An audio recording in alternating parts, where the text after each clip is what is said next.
Alright, hello there ladies and gentlemen of YouTube, the internet and the like, and welcome back to Team Fortress 2. Today I have a new loadout request for us, and this one is by a trademarked smiley face, and it is entitled the Flying No Damage Soldier Troll. And the weapons we are using for today are the Liberty Launcher, the Base Jumper, which is the backpack on your back. It's technically not a weapon, but it serves to fill your secondary slot. And lastly, we have the Market Gardener. Now, you might be curious as to why I'm doing a loadout request video in post-commentary format, and bear with me folks, I have very valid reasons for this, but for the time being, we're going to talk a bit about the primary weapon, which is the Liberty Launcher. It's a very sleek looking rocket launcher, it has a nice white star painted on the side, and damn, I haven't used this weapon in a long time. Let me just rock the Team Fortress 2 wiki here and just see what's what about it. Liberty Launcher. There we go. Yes, I had the TF2 wiki prepared for this, so I know exactly what I need to talk about here. Alright, the Liberty Launcher, 40% projectile speed, 25% less damage for rocket, 25% Right. Okay, from what I've deduced from the Team Fortress 2 wiki page, these are the stats of the Liberty Launcher. It does 25% less damage, it deals 25% less self-damage when you rocket jump, it has a full 4 rocket clip size, and the projectile speed is upped by 40%. So it's basically a shaved version of the direct hit. Alright, that can't be too bad. Well, judging from this gameplay, it looks like I'm killing a few people here and there. And bear in mind, I said I'm killing a few people. What basically deters a lot of people from using the Liberty Launcher is the fact that it does less damage. Now, I'm not going to say that any weapon that deals less damage is automatically bad. That would certainly just be very poor of me to say, and quite inaccurate. The problem with the Liberty Launcher is that the lesser damage is very noticeable with a rocket launcher. Normally, if you're not allowed a close range, it can deal almost 100 damage.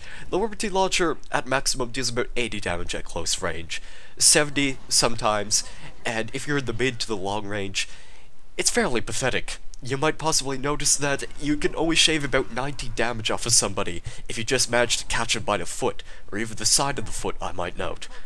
It's not exactly a rocket launcher that you can go all Rambo style with, and I have to say, after using it for a while, this literally upset me. I was very much frustrated trying to kill people with the Liberty Launcher because it's not a rocket launcher that's designed to kill. It's designed to chip off a little bit of damage, and the extra bit of sort of mobility you get from it is sort of nice. You do only about 27 damage sometimes, maybe about 30 damage when you try to rocket jump with this weapon, and that's okay. It sort of pairs well with the backpack, the base jumper of course I'm talking about, but why not just use the gunboats? You would just take less damage when rocket jumping to begin with, and while the base jumper is nice and all, I kind of prefer the gunboats over that, but we can talk a bit about that later on. And I'm gonna try and stray away from a tangent here. I'm just going to say that the Liberty Launcher is not a very rewarding rocket launcher. If you're very familiar with what this weapon is like compared to the direct hit, both of them have the exact same projectile speed. And you might be thinking to yourself, well, alright then this weapon right here, it will encourage more successive hits. And that's true. You will get a bit of splash damage now and then if you just manage to miss a shot. But the question is, unless it crits, unless you get a very lucky random crit on a very lucky random crit server, will you feel rewarded by landing that shot? I'd have to say no, because the direct hit pretty much rewards you for landing a direct hit. That's basically why it's called the direct hit. You'll be dealing over 100 damage with that rocket launcher, and you also get a very nice mini-crit boost of damage if you manage to shoot someone out of the air. And with the Liberty Launcher, I can't really say that it shares this trait. After testing it for a while, it's just not a rewarding rocket launcher, simply put. And I'm going to have to throw it back in the trash bin where it belongs until they at least manage to find a way to buff it once again. Because nobody was really asking for this nerf. And if you don't know what I'm referring to, the Liberty Launcher used to have a very basic concept. You lost one rocket, but you traded that off for the ability to shoot the rocket faster. That means, literally, a bunch of things were changed that made the Liberty Launcher good, and now it's just a horrible weapon that you probably shouldn't even touch. And again, I would just recommend that you use the direct hit over this, and with enough practice with that weapon, you'll be shooting people down in no time. I can certainly guarantee that. So now moving on, we're going to talk a bit about the backpack on my back, which is the base jumper. And since I have spent a video talking about the base jumper before, along with the market gardener, then I'm just going to quickly go over the stats right here. The base jumper means it's a parachute. If you deploy the parachute in midair, you'll gently float towards the ground. And if you're lit up by a pyro, then you'll maintain the same altitude as long as you're up in the air, at least until the flames manage to cool off. It's a pretty interesting alternative to the soldier's playstyle, being able to just gently soar through the air. Eventually you probably are going to be shot down by a sniper, which is definitely an obstacle that needs to be reminded of, because 150 damage, and possibly more if the sniper charges up his shot, does not mean you're going to have very happy sailing, or smooth sailing I might note. Basically any stray bullet, or any stray projectile at all, that causes your parachute to move you off course, it's better off that you not use the base jumper's parachute all the time, but rather you deploy it where you feel it's necessary, and where you think it's safe to deploy it. And lastly we have the market gardener, which is basically a straight upgrade from the default shovel. It deals no random critical hits, but after you rocket jump with this weapon, if you manage to hit someone while you're still airborne, that's going to deal a whopping 195 damage. And what more could you really ask for? You have to be very patient with the market gardener.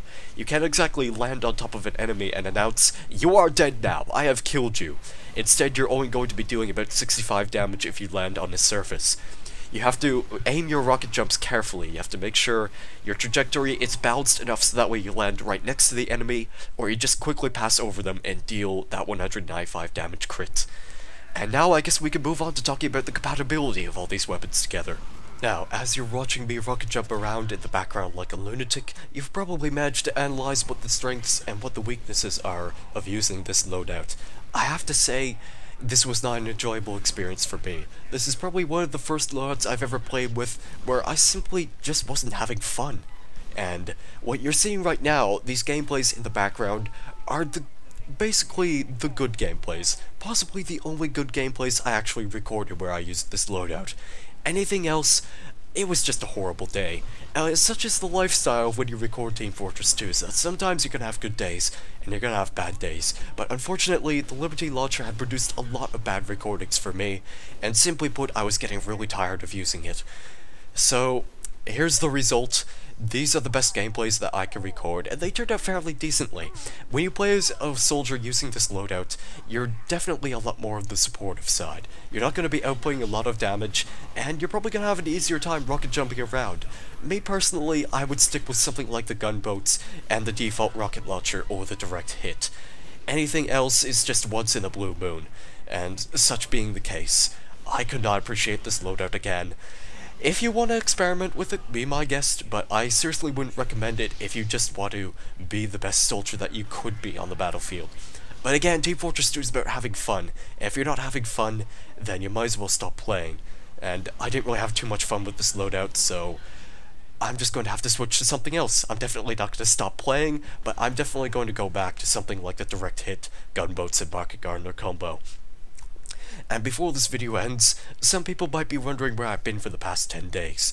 And for the past 4 days, of all 10, I had managed to catch a cold, and that's possibly due to the fact that there was a lot of Hallows Eve candy remaining in this house. And that's because not a lot of people showed up at our door, so somebody had to eat the candy that we couldn't give away. It was very tragic, I must tell you, and unfortunately, I had to pay the price for that. And for the other 6 days, I was either contemplating when to do another loadout request, or I was simply procrastinating, which are both things I'm pretty good at. So, that's pretty much going to end things off. And thank you very much for your patience over the past week and a half, I would estimate. And thank you very much, Trademark Smiley Face, for the loadout request. Thank you guys very much for watching. Have a great day or evening, and I guess I will see you in the next video.